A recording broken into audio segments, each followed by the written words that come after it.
اعوذ باللہ من الشیطان الرجیم بسم اللہ الرحمن الرحیم سبحان الذی اسری بعبدہ لیلا من المسجد الحرام الى المسجد الاقصى الذی بارکنا حولہ لنریہ من آیاتنا انہ هو السمیع البصیر۔ یہ سورہ بنی اسرائیل کی ابتدائی آیت ہے۔ اس سورت کے دو نام ہیں، ایک نام اس کا بنی اسرائیل ہے اور دوسرا نام اس کا سورۃ الاسراء ہے۔ بنی اسرائیل کا لفظ بھی اس میں استعمال ہوا ہے دوسری آیت میں، اور سورہ اسراء اس لیے کہا جاتا ہے کہ اس میں جناب رسول اللہ صلی اللہ علیہ وسلم کے سفر معراج کے پہلے حصے کا بیان ہے۔ چنانچہ پہلی آیت میں فرمایا سبحان الذی اسری بعبدہ، تو اس مناسبت سے اس سورت کو سورۃ الاسراء کہا جاتا ہے۔ چونکہ اس کی ابتدائی آیت میں ہی واقعہ معراج کا بیان ہے، اس لیے یہ طے شدہ بات ہے کہ یہ سورت واقعہ معراج کے بعد نازل ہوئی۔ جب واقعہ معراج کی تعیین ہو جائے گی تو اس سورت کے نزول کے زمانے کی بھی تعیین ہو جائے گی۔ معراج کا واقعہ کب ہوا تھا، اس میں سیرت نگاروں کا، مورخین اور علماء کا اختلاف ہے۔ سال میں بھی اختلاف ہے اور دن میں بھی اختلاف ہے۔ کچھ حضرات کے ہاں یہ ہجرت کے چوتھے سال، کچھ حضرات کے ہاں یہ نبوت کے چوتھے سال ہوا تھا، یعنی رسول اللہ صلی اللہ علیہ وسلم کے بعثت کے چوتھے یا پانچویں سال اللہ تبارک و تعالی نے آپ کو معراج پر بلایا تھا۔ کچھ حضرات کے ہاں ہجرت سے 6 ماہ پہلے، یعنی نبوت کے 13ویں سال جا کر ہوا تھا۔ کچھ حضرات کہتے ہیں ہجرت سے 1 سال پہلے، لیکن زیادہ تر علماء کا جس نقطہ نظر کی طرف رجحان ہے وہ یہ ہے کہ یہ ہجرت سے 3 سال قبل ہوا تھا، یعنی نبوت کے 10ویں یا 11ویں سال جناب رسول اللہ صلی اللہ علیہ وسلم اس معجزاتی اور مبارک سفر پر تشریف لے گئے تھے، اور اس کے بعد پھر اللہ نے یہ سورت نازل کی۔ گویا کہ یہ مکہ مکرمہ میں زمانہ قیام کے اخیر میں اللہ تبارک و تعالی نے یہ سورت نازل فرمائی ہے۔ اس کے تھوڑی ہی عرصے کے بعد مسلمانوں نے ہجرت کرنی تھی۔ ہجرت کرنے کے بعد مسلمانوں نے ایک نئے معاشرے کی تشکیل کرنی تھی، تو اس مناسبت سے اللہ جل جلالہ نے اس سورت میں معاشرے کی تشکیل کے بنیادی اصول بھی بیان فرمائے ہیں کہ وہ کون سے بنیادی اصول ہیں جن پر ایک معاشرے کا دار و مدار ہوتا ہے۔ چنانچہ اس سورت کے تیسرے اور چوتھے رکوع میں تفصیل کے ساتھ اللہ تبارک و تعالی نے وہ 15 کے قریب اصول بیان فرمائے ہیں۔ چونکہ یہ وہ زمانہ تھا کہ جب نبی کریم صلی اللہ علیہ وسلم اہل مکہ کو تقریباً 1 عشرے سے 10-11 سال سے دین کی دعوت دے رہے تھے، اور اہل مکہ میں سے بہت سارے ایسے تھے جو انکار کر رہے تھے۔ اس صورت میں مختلف انداز سے ان کے سامنے رسول اللہ صلی اللہ علیہ وسلم کی حقانیت کو پیش کیا گیا۔ چنانچہ سب سے پہلے سفر معراج کا ذکر کیا گیا کہ اللہ تبارک و تعالی نے نبی کریم صلی اللہ علیہ وسلم کو یہ سفر کروایا ہے، اور یہ سفر آپ کی نبوت کی ایک دلیل ہے، کیونکہ یہ معجزہ ہے اور معجزہ نبوت کے لیے بطور دلیل کے ہوا کرتا ہے۔ پھر آگے بنی اسرائیل کے واقعات کو بیان کیا گیا کہ بنی اسرائیل نے انکار کیا، ان کی تاریخ کا خلاصہ اللہ نے اگلی چند آیات میں بیان فرمایا، اور مشرکین عرب کو یہ پیغام دیا گیا کہ اگر تم بھی ان کی روش پر چلو گے تو جو انجام ان کا ہوا تھا تم بھی اسی انجام سے دوچار ہوگے۔ تیسرے نمبر پر اللہ نے رسول اللہ صلی اللہ علیہ وسلم کے معجزہ قرآن کا ذکر کیا کہ قرآن کریم بھی آپ کا ایک زندہ معجزہ ہے، اور یہ بھی اس بات پر دلالت کرتا ہے کہ جناب رسول اللہ صلی اللہ علیہ وسلم اللہ کے پیغمبر ہیں۔ گویا کہ اس کی جو ابتدائی آیات ہیں وہ عقیدہ رسالت کے اس بات کے گرد گھومتی ہیں کہ اللہ تبارک و تعالی نے مختلف طریقوں سے جناب رسول اللہ صلی اللہ علیہ وسلم کی نبوت کی حقانیت کو بیان فرمایا ہے۔ تو اس مختصر تعارف کے بعد اب سورت کا ترجمہ دیکھیے۔ سبحان الذی اسری بعبدہ، پاک ہے وہ ذات جو کہ لے گئی راتوں رات اپنے بندے کو، لیلا من المسجد الحرام، راتوں رات مسجد حرام سے الی المسجد الاقصی، مسجد اقصی تک۔ پاک ہے وہ ذات جو اپنے بندے کو راتوں رات مسجد حرام سے مسجد اقصی تک لے گئی، الذی بارکنا حولہ، جس کے ماحول پر ہم نے برکتیں نازل کی ہیں، لنریہ من آیاتنا، تاکہ ہم انہیں اپنے کچھ نشانیاں دکھائیں، انہ هو السمیع البصیر، بے شک وہ ہر بات سننے والی، ہر چیز دیکھنے والی ذات ہے۔ اس آیت میں جناب رسول اللہ صلی اللہ علیہ وسلم کے سفر معراج کے پہلے حصے کا بیان ہے۔ حضور علیہ السلام کے سفر معراج کے دو حصے تھے۔ ایک حصہ وہ تھا جس میں آپ علیہ السلام مسجد حرام سے مسجد اقصی تک تشریف لے گئے۔ اس سفر کے اس حصے کو اسراء کہا جاتا ہے۔ اور دوسرا حصہ وہ تھا جس میں آپ صلی اللہ علیہ وسلم بیت المقدس سے پھر ملائے اعلیٰ آسمانوں پر تشریف لے گئے تھے، اور سفر کے اس حصے کو معراج سے تعبیر کیا جاتا ہے۔ پہلے حصے کا بیان قرآن کریم کی اس آیت میں بڑی وضاحت کے ساتھ ہے۔ کھلے الفاظ میں اللہ تبارک و تعالیٰ نے بیان فرمایا کہ کس طریقے سے اللہ تبارک و تعالیٰ اپنے محبوب بندے کو رات کے تھوڑے سے حصے میں مسجد حرام سے مسجد اقصی تک لے گیا۔ تو سفر کا یہ حصہ تو قرآن کریم کی اس آیت سے وضاحت کے ساتھ ثابت ہے۔ اب رہی بات سفر کے دوسرے حصے کی، جس میں آپ صلی اللہ علیہ وسلم بیت المقدس سے آسمانوں پر تشریف لے گئے تھے، تو اس کا ذکر سورۃ النجم میں ہے، اور اس کے علاوہ احادیث متواترہ سے جناب رسول اللہ صلی اللہ علیہ وسلم کے سفر مبارک کا یہ حصہ ثابت ہے۔ یہ پورا سفر آپ صلی اللہ علیہ وسلم نے عالم بیداری میں جسمانی طور پر فرمایا تھا، یعنی یہ کوئی محض روحانی سفر نہیں تھا، بلکہ اپنے جسد اطہر کے ساتھ آپ صلی اللہ علیہ وسلم عالم بیداری میں مسجد حرام سے مسجد اقصی اور اس کے بعد آسمانوں میں اللہ تبارک و تعالیٰ کے حضور تشریف لے گئے تھے۔ مختلف روایات میں اس سفر کے جزیات اور واقعات کی تفصیل ہے۔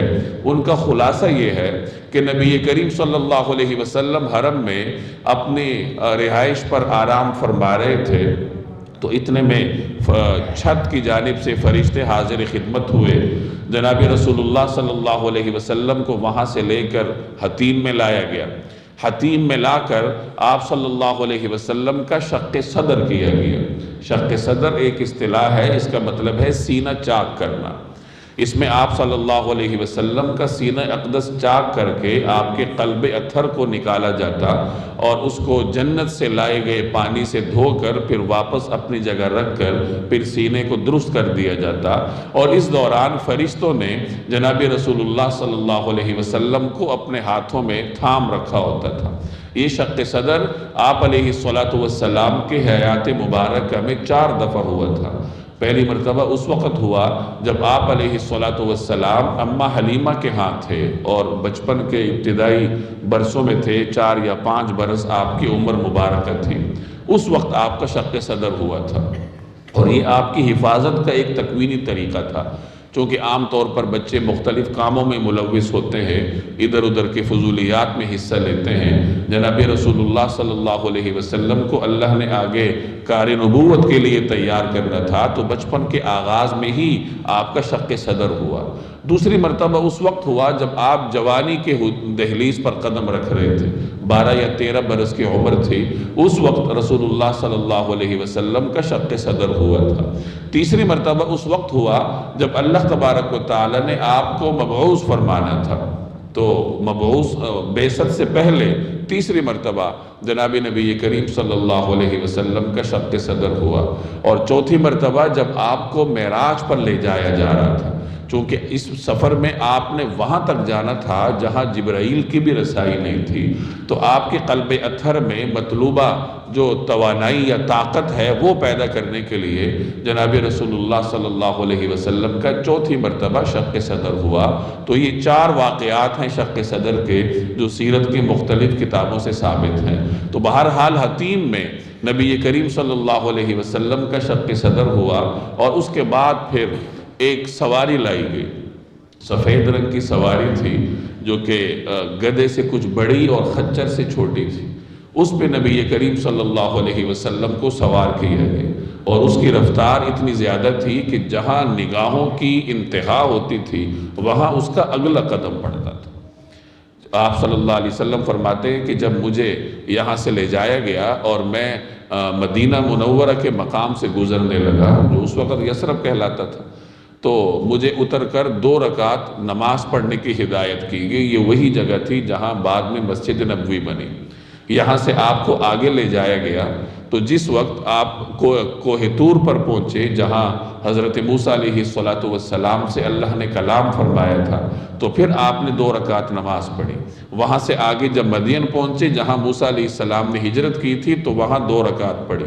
پھر آپ مسجد اقصیٰ پہنچے تو وہاں آپ کو بتایا گیا کہ یہ مسجد اقصیٰ ہے۔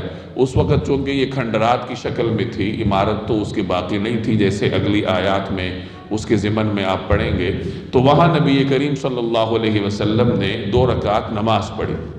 اس کے بعد ایک زینہ لایا گیا۔ اب اس زینے کی نوعیت کیا تھی، ظاہر ہے کہ ہم اس کو سمجھ نہیں سکتے، چونکہ یہ سفر ہی معجزاتی طریقے سے ہوا تھا۔ تو اس زینے پر جناب رسول اللہ صلی اللہ علیہ وسلم جلوہ افروز ہوئے، اور اس کے ذریعے پھر آپ آسمانوں پر تشریف لے گئے۔ مختلف آسمانوں سے آپ گزرتے گئے، آسمانوں کے دروازے آپ کے لیے کھلتے گئے، اور مختلف آسمانوں پر حضرات انبیاء علیہ السلام سے آپ کی ملاقات بھی ہوتی رہی۔ پہلے آسمان پر حضرت آدم علیہ السلام سے ملاقات ہوئی تھی، دوسرے آسمان پر حضرت عیسیٰ علیہ السلام اور حضرت یحییٰ علیہ السلام سے ملاقات ہوئی، تیسرے آسمان پر حضرت ادریس علیہ السلام سے ملاقات ہوئی، چوتھے آسمان پر حضرت یوسف علیہ السلام سے ملاقات ہوئی، پانچویں آسمان پر جب آپ تشریف لے گئے تو وہاں حضرت ہارون علیہ السلام تھے، ان کے ساتھ آپ کی ملاقات ہوئی، چھٹے آسمان پر حضرت موسیٰ علیہ السلام کے ساتھ ملاقات ہوئی، ساتویں آسمان پر جب آپ تشریف لے گئے تو حضرت ابراہیم علیہ السلام تشریف فرما تھے، ان کے ساتھ آپ کی ملاقات ہوئی۔ اس موقع پر حضرت ابراہیم علیہ السلام کے ساتھ جناب رسول اللہ صلی اللہ علیہ وسلم کی گفتگو بھی ہوئی۔ مختلف روایات میں وہ منقول ہے کہ حضرت ابراہیم علیہ السلام نے آپ سے فرمایا کہ اے محمد صلی اللہ علیہ وسلم، اپنی امت کو میرا سلام کہنا، اور ان سے کہنا، ان کو پیغام دینا کہ جنت کی جو مٹی ہے وہ بہت خوشبودار ہے، اس کا پانی بہت پاکیزہ ہے، لیکن یہ ہے بیابان، یہ بیابان ہے، گویا اس بیابان کو آباد تم نے خود کرنا ہے، اور اس کی آبادی کیا ہے؟ اس کی آبادی سبحان اللہ ہے، الحمدللہ ہے، یعنی یہ تسبیحات ہیں۔ گویا پیغام دیا گیا کہ جنت اپنے عمل کے ذریعے جاؤ گے، وہاں اپنے لیے اگر مسکن کا انتظام کرنا ہے تو اپنے عمل کے ذریعے کرنا پڑے گا۔ پھر آگے آپ کو اس مقام پر لے جایا گیا جہاں قلم کی آواز آ رہی تھی، یعنی جہاں تقدیر ہے، لوح محفوظ ہے، وہاں آپ تشریف لے گئے، سدرۃ المنتہا پر تشریف لے گئے۔ اس سے پہلے بیت المعمور کی زیارت آپ کو کروائی گئی۔ بیت المعمور بیت اللہ کے عین اوپر ہے، جیسے بیت اللہ انسانوں کا قبلہ ہے، بیت المعمور فرشتوں کا قبلہ ہے، اور وہ بالکل اس کی محاذات میں ہے۔ فرشتے اس کا طواف کرتے ہیں، کہتے ہیں کہ 70,000 فرشتے بیک وقت اس میں داخل ہوتے ہیں یا اس کا طواف کرتے ہیں، اور ایک فرشتہ جب ایک مرتبہ طواف کر لے پھر دوبارہ اس کی باری نہیں آتی۔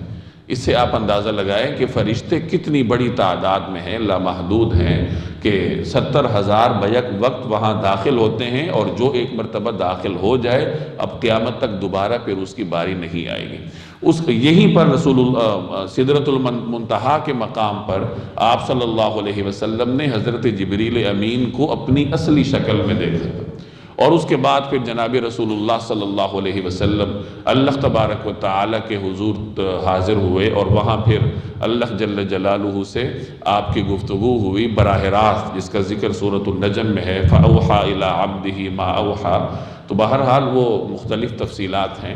اس موقع پر اللہ تبارک و تعالیٰ نے نبی کریم صلی اللہ علیہ وسلم پر 3 نعمتیں فرمائیں۔ ایک تو یہ کہ آپ کو بطور تحفے کے 5 نمازیں دی گئی۔ دوسرے نمبر پر آپ صلی اللہ علیہ وسلم کو سورہ بقرہ کی آخری 2 آیات دی گئی، آمن الرسول سے لے کے آخر تک۔ اور تیسرے نمبر پر آپ صلی اللہ علیہ وسلم کو یہ خوشخبری دی گئی کہ آپ کی امت میں سے ہر وہ شخص جو شرک سے اپنے آپ کو پاک رکھے تو اللہ تبارک و تعالیٰ اس کے گناہوں کو معاف فرما دے گا۔ تو یہ تحفے لے کر جناب رسول اللہ صلی اللہ علیہ وسلم واپس تشریف لائے۔ ابتدا میں نمازیں 50 تھیں۔ جب 50 نمازیں لے کر آپ تشریف لا رہے تھے، حضرت موسیٰ علیہ السلام کے پاس سے گزرے۔ حضرت موسیٰ علیہ السلام نے حالات پوچھے، تو جب ان کو بتایا گیا کہ 50 نمازیں ہیں تو موسیٰ علیہ السلام نے فرمایا کہ اللہ سے کم کروا لیجئے، امت اس کی استطاعت نہیں رکھے گی۔ تو رسول اللہ صلی اللہ علیہ وسلم واپس تشریف لے گئے تو 5 نمازیں کم ہو گئیں۔ پھر آپ آئے تو موسیٰ علیہ السلام نے فرمایا کہ اس کی بھی استطاعت نہیں رکھے گی۔ تو اس طریقے سے کئی مرتبہ آپ صلی اللہ علیہ وسلم تشریف لے گئے۔ جب آخر میں 5 نمازیں رہ گئیں تو اب بھی موسیٰ علیہ السلام نے فرمایا کہ اس کی بھی استطاعت نہیں رکھے گی، تو اس میں بھی کمی کی درخواست کر لیجئے۔ لیکن اب جناب رسول اللہ صلی اللہ علیہ وسلم نے فرمایا کہ اب مجھے حیا آتی ہے کہ میں دوبارہ اللہ تبارک و تعالی سے درخواست کروں۔ تو اس پر اللہ کی جانب سے آپ سے فرمایا گیا کہ آپ کی امت پڑھے گی تو 5 نمازیں، لیکن ثواب اس کو 50 نمازوں کا ملے گا۔ گویا کہ 5 نمازیں پڑھی جائیں گی اور ثواب 50 نمازوں کا ملے گا۔ جب آپ صلی اللہ علیہ وسلم واپس تشریف لائے تو انبیاء علیہم السلام بھی آپ کے ساتھ نیچے تشریف لائے، گویا مشایعت کے لیے یا رخصت کے لیے۔ اور جس وقت مسجد اقصیٰ تک واپس پہنچے تو یہاں نماز کا وقت تھا، تو اس موقع پر جناب رسول اللہ صلی اللہ علیہ وسلم نے حضرات انبیاء علیہم السلام کو نماز پڑھائی۔ اس میں مورخین کا اختلاف ہے۔ بعض حضرات فرماتے ہیں کہ جب آپ تشریف لے جا رہے تھے اس وقت نماز پڑھے، لیکن زیادہ راجح نقطہ نظر یہ ہے کہ واپسی پر جناب رسول اللہ صلی اللہ علیہ وسلم نے حضرات انبیاء علیہم السلام کو یہ نماز پڑھائی، تمام انبیاء کی امامت فرمائی، اور یہ گویا کہ آپ کی امامت کا اعلان تھا کہ جناب رسول اللہ صلی اللہ علیہ وسلم جہاں اپنی امت کے نبی ہیں وہاں اللہ نے آپ کو انبیاء کے بھی پیغمبر کے طور پر مبعوث فرمایا ہے، گویا کہ آپ امام الانبیاء ہیں۔ تو اس مبارک سفر کے پہلے حصے کا بیان اللہ تبارک و تعالی نے اس آیت میں کیا، سبحان الذی اسری بعبدہ لیلا من المسجد الحرام الی المسجد الاقصی، پاک ہے وہ ذات جو اپنے بندے کو راتوں رات مسجد حرام سے مسجد اقصیٰ تک لے گئی۔ اب اس مبارک سفر کے بارے میں طرح طرح کے سوالات ذہن میں آتے ہیں کہ رات کے ایک حصے میں یہ سفر کیسے ہوا۔ اس میں مختلف روایات منقول ہیں کہ جب آپ اس لمبے سفر سے واپس تشریف لائے تو جہاں سے آپ تشریف لے گئے تھے وہ کواڑ ابھی ہل رہے تھے، اور جو وضو فرمایا تھا اس کا پانی ابھی حرکت میں تھا، گویا کہ وقت رکا ہوا تھا۔ اور اسی طرح لمحوں سے بھی گویا پہلے جب وقت رکا ہوا تھا تو پھر وقت کو ناپا کیسے جائے گا؟ وقت کو تو ناپا اس وقت جاتا ہے جب وقت چل رہا ہو۔ تو بہرحال اس طریقے سے کم حصے میں، وقت کے کم حصے میں جناب رسول اللہ صلی اللہ علیہ وسلم نے یہ سفر فرمایا، یہ کیسے ہوا؟ اور مختلف سوالات ذہن میں اٹھتے ہیں کہ آسمانوں پر کیسے تشریف لے گئے؟ تو ان تمام کیسے کیسے کا جواب اللہ نے پہلے لفظ میں دیا کہ سبحان، کہ پاک ہے وہ ذات، یعنی وہ ذات بہت برگزیدہ ہے، وہ ہر چیز پر قادر ہے۔ وہ اپنے بندے کو راتوں رات لے گئی، وہ اس پر قادر ہے۔ اس نے ایسی سواری پیدا کی جس کا اگلا قدم منتہائے بصر پر پڑتا تھا، تو وہ اس پر قادر ہے، اس سے بڑھ کر بھی قدرت رکھتی ہے۔ اس نے اپنے بندے کو اپنے پاس بلایا تو وہ اس پر بھی قادر ہے۔ تو اس آیت کے اس پہلے لفظ کے ذریعے اللہ نے ہر قسم کے اعتراض کا جواب دے دیا کہ جو بھی انسانی ذہن میں اس سفر کے بارے میں اٹھ سکتا ہے تو وہ اس جملے پر غور کرے کہ سبحان الذی اسری بعبدہ، کہ وہ ذات جو لے کر گئی تھی وہ بڑی پاکیزہ ہے، بہت برکتوں والی ہے، بڑی قدرتوں والی ہے، وہ ہر قسم کی قدرت رکھتی ہے، ہر قسم کا اختیار رکھتی ہے۔ اسری بعبدہ، جو لے گئی راتوں رات اپنے بندے کو۔ نبی کریم صلی اللہ علیہ وسلم کی بندگی کی نسبت اللہ نے اپنی طرف کی ہے۔ اس میں گویا کہ آپ کے مقام محبوبیت کا بیان ہے کہ آپ اللہ کے محبوب ترین بندے ہیں۔ اور اس میں اس طرف بھی اشارہ ہوا کہ جیسے عیسائیوں نے اپنے پیغمبر کو اللہ کا بیٹا بنا رکھا ہے تو مسلمان اس سے دور رہیں اور اپنے پیغمبر کو اپنی تمام تر عظمتوں کے ساتھ اللہ تبارک و تعالیٰ کا بندہ تسلیم کریں۔ اور یہ سفر کب ہوا؟ لیلا من المسجد الحرام، لیلا رات کے تھوڑے سے حصے میں۔ کہاں سے ہوا؟ من المسجد الحرام، مسجد حرام سے۔ کہاں تک ہوا؟ الی المسجد الاقصی، مسجد اقصی تک۔ اقصی دور والی مسجد کو کہا جاتا ہے، اور اس کا اطلاق اس مسجد پر ہوتا ہے جو کائنات کی دوسری مقدس مسجد ہے، اور اللہ تبارک و تعالی نے بیت اللہ کے بعد اس کو عظمتیں عطا کی ہیں۔ ایک روایت میں آتا ہے کہ نبی کریم صلی اللہ علیہ وسلم سے پوچھا گیا، جس کا مفہوم یہ ہے کہ کائنات کی پہلی مسجد کون سی ہے؟ تو آپ نے فرمایا بیت اللہ۔ پھر پوچھا گیا دوسری کون سی ہے؟ آپ نے فرمایا مسجد اقصی۔ پوچھا گیا ان کا درمیانی وقفہ کتنا ہے؟ آپ نے فرمایا 40 برس۔ بیت اللہ کی پہلی تعمیر تو حضرت آدم علیہ السلام نے کی تھی، ان سے پہلے فرشتوں نے کی تھی، لیکن روئے زمین پر پہلی جو تعمیر ہے وہ حضرت آدم علیہ السلام نے کی ہے، اور بیت اللہ کے 40 برس کے بعد مسجد اقصی کی تعمیر ہوئی۔ اس کا مطلب یہ ہے کہ مسجد اقصی کی بھی پہلی تعمیر حضرت آدم علیہ السلام نے کی ہے۔ مسجد اقصی کی نسبت حضرت سلیمان علیہ السلام کی طرف عام طور پر کی جاتی ہے، تو اس کی وجہ یہ ہے کہ مسجد اقصی کی کئی زمانوں میں بارہا تجدید کی جاتی رہی ہے، تو سب سے جو بنیادی تجدید ہے وہ حضرت سلیمان علیہ السلام نے کی تھی، تو اس وجہ سے اس کی نسبت حضرت سلیمان کی طرف کی جاتی ہے، جیسے بیت اللہ کی نسبت حضرت ابراہیم کی طرف کی جاتی ہے۔ حالانکہ بیت اللہ تو اس سے پہلے بھی تھا، ابراہیم علیہ السلام نے تو اس کی تجدید فرمائی تھی، لیکن اسی تجدید کو تعمیر نو کی طرح سمجھا جاتا ہے، کیونکہ وہ گویا کہ ایک نئی اعتبار سے تعمیر تھی، اور اس وقت بیت اللہ کا نئے طریقے سے تعارف ہوا۔ ابراہیم علیہ السلام کے ذریعے اللہ نے اعلان کیا کہ اے لوگو آؤ اس گھر کا حج کرو۔ تو بہرحال مسجد اقصی کی جو پہلی تعمیر ہے وہ حضرت آدم علیہ السلام نے کی ہے، بعد میں مختلف حضرات انبیاء علیہ السلام اس کی تعمیر فرماتے رہے ہیں، چونکہ یہ علاقہ شروع سے انبیاء کا مسکن رہا ہے۔ حضرت داؤد علیہ السلام نے بھی یہاں اپنا معبد بنایا تھا، عبادت گاہ بنائی تھی، ان کے بعد حضرت سلیمان علیہ السلام نے بنائی، بعد میں وہ ایک دو مرتبہ شکست و ریخت کا شکار ہوئی۔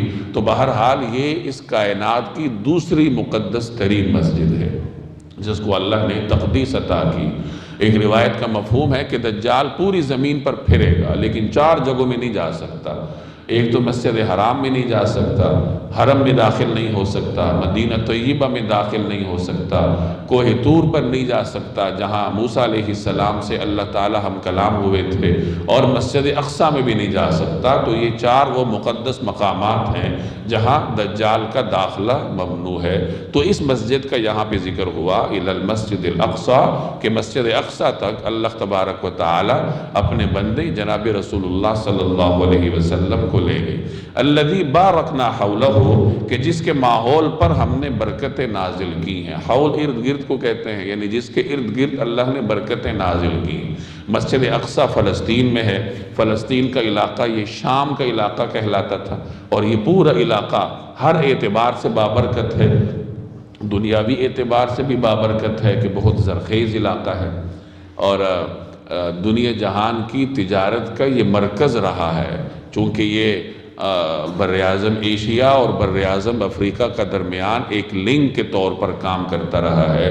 تو دنیا کی جو مرکزی تجارت تھی اس کو یہ ملاتا رہا ہے، یعنی ایک براعظم سے دوسرے براعظم تک جو تاجر جایا کرتے تھے وہ اسی کے ذریعے جاتے تھے۔ نہر سویس کی اہمیت سے آپ مجھ سے بہتر واقف ہیں، تو بہرحال وہ بھی اسی علاقے میں ہے۔ تو یہ دنیاوی اعتبار سے اللہ تبارک و تعالی نے اس خطے کو نوازا ہے، اور دینی اعتبار سے بھی اس کو نوازا ہے۔ یہ انبیاء کا مسکن ہے، ہزارہا انبیاء علیہ السلام اس کی مٹی میں آرام فرما ہیں، تو اس لیے اللہ نے فرمایا الذی بارکنا حولہ، کہ جس کے ماحول پر ہم نے برکتیں نازل کی ہیں، لنریہ من آیاتنا، تاکہ ہم انہیں اپنی کچھ نشانیاں دکھائیں۔ یعنی رسول اللہ صلی اللہ علیہ وسلم کا یہ سفر کیوں ہوا؟ تاکہ آپ علیہ السلام کو اللہ کی جانب سے کچھ نشانیاں دکھائی جائیں۔ اِنَّهُ هُوَ السَّمِيعُ الْبَصِيرُ، بے شک وہ ہر بات سننے والی، ہر چیز دیکھنے والی ذات ہے۔ یعنی یہ اس کی صفات ہیں، اور ان صفات کے ہوتے ہوئے وہ ہر چیز پر قادر ہے، لہٰذا اس سفر کے بارے میں کسی قسم کے تعجب اور حیرت کا اظہار نہ کیا جائے۔ وَآتَيْنَا مُوسَى الْكِتَابَ، اور ہم نے موسیٰ علیہ السلام کو کتاب دی تھی۔ وَجَعَلْنَاهُ هُدًى، اور ہم نے اس کو ہدایت کا ذریعہ بنایا تھا۔ لِبَنِي اسرائیل، بنی اسرائیل کے ذریعے، بنی اسرائیل کے لیے ہم نے اس کو یعنی تورات کو بنی اسرائیل کے لیے ہدایت کا ذریعہ بنایا تھا۔ اللہ تتخذوا من دونی وکیلا، کہ تم میرے سوا کسی اور کو اپنا کارساز قرار نہ دینا۔ یہاں سے بنی اسرائیل کا ذکر شروع ہو رہا ہے، اور اس کی ابتدا تورات سے ہوئی۔ آگے جا کے اللہ تعالیٰ قرآن کریم کا ذکر فرمائے گا۔ قرآن کریم تورات ہی کا تسلسل ہے آگے، کہ پہلے تورات اللہ نے نازل کی، اللہ کی کتاب ہے، اس کے بعد انجیل ہے، اس کے بعد قرآن کریم ہے۔ تو یہ قرآن کریم کی حقانیت ہی کی ایک دلیل ہے کہ جس ذات نے تورات نازل کی تھی اسی ذات نے انجیل نازل کی، اسی ذات نے قرآن کریم نازل کی، اور قرآن کریم رسول اللہ صلی اللہ علیہ وسلم پر نازل ہوا۔ تو اس اعتبار سے یہ جناب رسول اللہ صلی اللہ علیہ وسلم کی نبوت کی حقانیت کے دلائل ہیں، جو مختلف اسالیب کے ساتھ اللہ تعالیٰ آپ کے سامنے بیان فرما رہا ہے۔ بنی اسرائیل حضرت یعقوب علیہ السلام کی اولاد کو کہا جاتا ہے۔ یعقوب علیہ السلام کا ایک لقب اسرائیل تھا۔ اسرائیل عبرانی زبان میں اللہ کے بندے کو کہا جاتا ہے، جیسے عربی میں عبداللہ کہا جاتا ہے۔ ان کا لقب اسرائیل تھا، تو آگے جو ان کی اولاد تھی وہ بنی اسرائیل کہلائی، یعنی اسرائیل کی اولاد۔ یعقوب علیہ السلام کے 12 بیٹے تھے، تو 12 قبائل تھے بنی اسرائیل کے، اور یہی 12 قبائل موسیٰ علیہ السلام کے زمانے تک چلتے رہے۔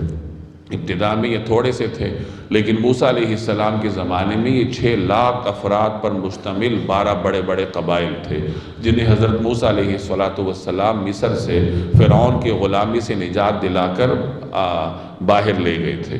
تو یہاں اللہ نے فرمایا کہ ہم نے بنی اسرائیل کی ہدایت کے لیے تورات نازل کی تھی۔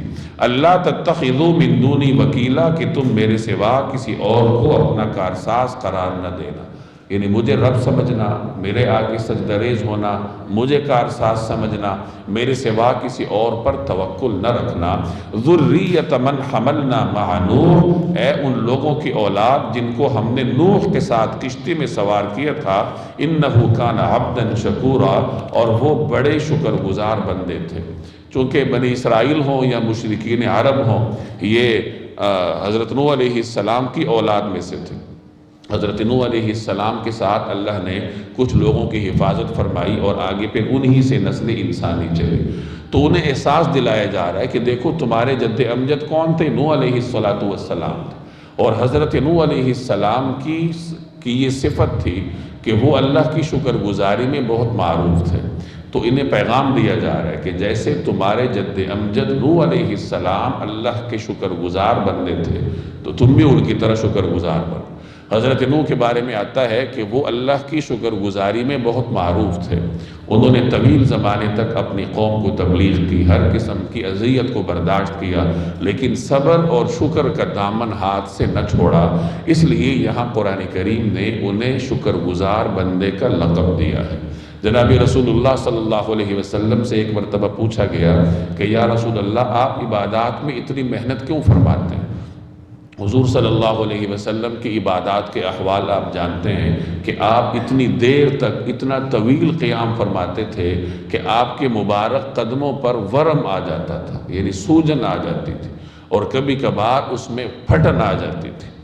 اتنی دیر تک آپ قیام فرماتے تھے، اور دوران نماز آپ کے سینہ اقدس سے ایسی آواز آتی تھی خشیت کی وجہ سے، جیسے ہانڈی ابلتی ہے اور اس سے آوازیں آتی ہیں۔ اس قسم کی آوازیں آپ کی سینہ اطہر سے خشیت الہی کی وجہ سے آتی ہیں۔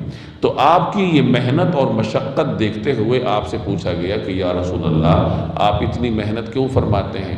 حالانکہ اللہ نے تو آپ کے لیے جنت پیدا کر رکھی ہے، یعنی آپ تو ہر اعتبار سے اللہ کے مقبول بندے ہیں، آپ کے لیے تو کسی قسم کا کوئی اندیشہ ہی نہیں ہے، تصور ہی نہیں ہے، تو پھر آپ اتنی محنت کیوں فرماتے ہیں؟ تو تو نبی کریم صلی اللہ علیہ وسلم نے فرمایا افلا اکون عبدا شکورا، کہ میں شکر گزار بندہ کیوں نہ بنوں؟ یعنی جب اللہ نے میرے اوپر اتنی نعمتیں کی ہیں کہ مجھے سید الاولین والآخرین بنایا ہے، تو پھر میں اللہ کا شکر کیوں نہ ادا کروں؟ گویا کہ بطور شکر کے میں عبادات کی یہ محنت اور مشقت برداشت کرتا ہوں۔ شکر کا مطلب ہوتا ہے کہ جس ذات نے آپ پر احسان کیا ہے اس کے احسان کو محسوس کرنا، اور اس کے احسان کے لیے، اس کے احسان کے جواب میں اس کے لیے اچھے جذبات اپنے دل میں رکھنا۔ انسانوں کے مختلف طبقے ہوتے ہیں اور مختلف طبقات کا اپنا اپنا شکر کا طریقہ کار ہوتا ہے۔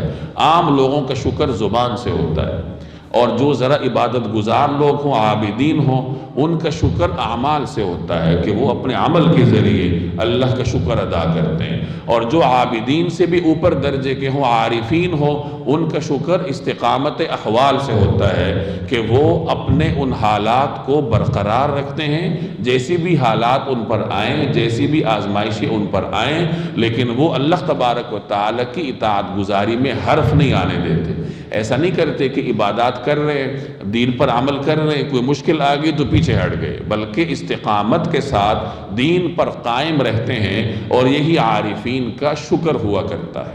جنید بغدادی رحمہ اللہ کے بارے میں آتا ہے کہ وہ 7 یا 8 سال کے تھے۔ ان کے استاذ نے ان سے پوچھا کہ جنید یہ بتاؤ کہ شکر کس کو کہتے ہیں؟ ابھی ان کی عمر 7-8 برس کی تھی۔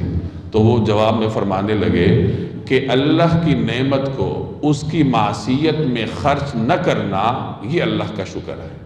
تو استاد بڑے حیران ہوئے کہ اتنی سی عمر میں یہ بات تم نے کہاں سے سیکھ لی؟ تو وہ کہنے لگے کہ آپ کی مجلس میں بیٹھتا ہوں وہاں سے سیکھی۔ یعنی اللہ نے نعمتیں دی ہیں، اب ان کا تقاضا یہ ہے، ان کا شکر یہ ہے کہ اللہ کی نعمت کو اس کے معصیت میں خرچ نہ کرو، اس کی نافرمانی میں خرچ نہ کرو۔ انسان کے پاس کون سی چیز ہے جو اللہ کی دی ہوئی نہیں ہے؟ سب سے پہلے آپ کا وقت ہے نا، آپ وقت استعمال کرتے ہیں، زندگی کے لمحات استعمال کرتے ہیں گناہ میں، تو زندگی کے لمحات کس نے دیے ہیں؟ اللہ نے دیے ہیں، اللہ کی نعمت ہے، تو ان لمحات کو گناہ میں کیسے خرچ کیا جائے گا؟ یہ تو ناشکری ہے۔ پھر جسمانی اعضاء کے ذریعے کریں گے تو جسم کس نے دیا ہے؟ اللہ نے دیا ہے، تو اللہ کی نعمت ہے، اللہ کی نعمت کو اس کی نافرمانی میں کیسے خرچ کرو گے؟ پھر انسان سوچتا سمجھتا ہے، عقل کے ذریعے نافرمانی کرتا ہے، چور منصوبہ بندی کرتا ہے، عقل کس نے دی ہے؟ اللہ نے دی، نگاہیں کس نے دی؟ اللہ نے دی۔ تو گویا اللہ کی نعمت کو اس کی نافرمانی میں خرچ نہ کرنا، یہ اس کا شکر ہے۔ یہ کتنا عارفانہ کلام ہے اگر اس کی گہرائیوں پر غور کیا جائے، اور جب بھی انسان گناہ کرنے لگے یا اطاعت سے روگردانی کرنے لگے تو اس جملے کو یاد رکھے کہ اللہ کی جو نعمت ہے، زندگی ہے، زندگی کے لمحات ہیں، جسم ہے، ہر چلتی ہوئی سانس ہے، تو ان نعمتوں کا تقاضا کیا ہے کہ ان کو اللہ کی نافرمانی میں خرچ نہ کیا جائے۔ حضرت سہل رحمہ اللہ مشہور صوفی بزرگ گزرے ہیں، ان کے پاس ایک شخص بھاگتا بھاگتا آیا اور کہنے لگا کہ میرے گھر پر چوروں نے حملہ کیا اور سب کچھ لوٹ کر لے گئے۔ تو حضرت سہل نے فرمایا کہ اللہ کا شکر ادا کرو کہ تمہارے مال کا نقصان ہوا ہے۔ اگر شیطان تمہارے دل میں گھس جاتا اور تمہارے دل سے ایمان چرا کے لے جاتا، پھر تم کیا کرتے؟ تو اللہ کا شکر ادا کرو کہ مال کا نقصان ہوا ہے، ایمان کا نقصان نہیں ہوا۔ تو عارفین کی نظر ان چیزوں پہ ہوتی ہے کہ جتنا بھی نقصان ہو جائے لیکن وہ نقصان پر نظر نہیں کرتے، بلکہ اللہ تبارک و تعالیٰ کی نعمتوں پر نظر کرتے ہیں اور نعمتوں پر اللہ کا شکر ادا کرتے ہیں۔ ہمارے ایک استاذ تھے، اب فوت ہو گئے، وہ جب بیمار ہوتے تھے کوئی ان سے پوچھتا تھا کہ استاد جی کیسی طبیعت ہے، تو وہ فرماتے تھے بس باقی تو سارا ٹھیک ہوں، نگاہیں بھی ٹھیک ہیں، معدہ بھی ٹھیک ہے، جسم بھی ٹھیک ہے، بس تھوڑا سا بخار ہو گیا۔ یعنی پہلے اللہ کی نعمتوں کو یاد دلانا کہ اللہ نے کون کون سی نعمتیں میرے اوپر کی ہیں، اور پھر ساتھ اپنا جو مجبوری ہے وہ بھی بیان کر دیں۔ اور ہمارے ہاں معاملہ الٹ ہے کہ ہم ساری خرابیاں بیان کرتے ہیں لیکن جو اللہ کی نعمتیں موجود ہیں، کام کر رہی ہیں، وہ بھول جاتے ہیں۔ جتنا بھی انسان بیمار ہو تو بہرحال ہم کمزور ہیں، ہمیں آہوزاری کرنی پڑتی ہے اللہ کے آگے، لیکن کم از کم یہ تو شکر کرنا چاہیے کہ جو بھی آفت آئی ہے، جسم پر آئی ہے، مال پر آئی ہے، ایمان تو سلامت ہے، اور ایمان سے بڑھ کر کون سی نعمت ہو سکتی ہے؟ تو بہرحال یہاں شکر کا بیان ہے کہ انہو کان عبدا شکورا، کہ حضرت نوح علیہ السلام اللہ کے شکر گزار بندے تھے۔ وَقَضَيْنَا إِلَى بَنِي إِسْرَائِيلَ فِي الْكِتَابِ، اور ہم نے کتاب میں فیصلہ کر کے بنو اسرائیل کو اس بات سے آگاہ کر دیا تھا، لَتُفْسِدُنَّ فِي الْأَرْضِ مَرَّتَيْنِ، کہ تم زمین میں 2 مرتبہ فساد مچاؤ گے، وَلَتَعْلُنَّ عُلُوًّا كَبِيرًا، اور بڑی سرکشی کا مظاہرہ کرو گے۔ فَإِذَا جَاءَ وَعْدُ أُولَاهُمَا، چنانچہ جب ان 2 واقعات میں سے پہلا واقعہ پیش آیا، بَعَثْنَا عَلَيْكُمْ عِبَادًا لَنَا، تو ہم نے تمہارے سروں پر اپنے ایسے بندے مسلط کر دیے، اولی بأس شدید، جو سخت جنگجو تھے، فجاسوا خلال الدیار، اور وہ تمہارے شہروں میں گھس کر پھیل گئے، وَكَانَ وَعْدًا مَفْعُولًا، اور یہ ایک ایسا وعدہ تھا جسے پورا ہو کر رہنا ہی تھا۔ اب ان چند آیات میں بنی اسرائیل یعنی یہود کی تاریخ کا خلاصہ بیان ہو رہا ہے۔ جیسے میں نے عرض کیا کہ یہ حضرت یعقوب علیہ السلام کی اولاد میں سے تھے۔ حضرت یوسف علیہ السلام کے زمانے میں یہ فلسطین سے نکل کر مصر چلے گئے اور وہاں شاہی خاندان کی حیثیت سے زندگی بسر کرنے لگے۔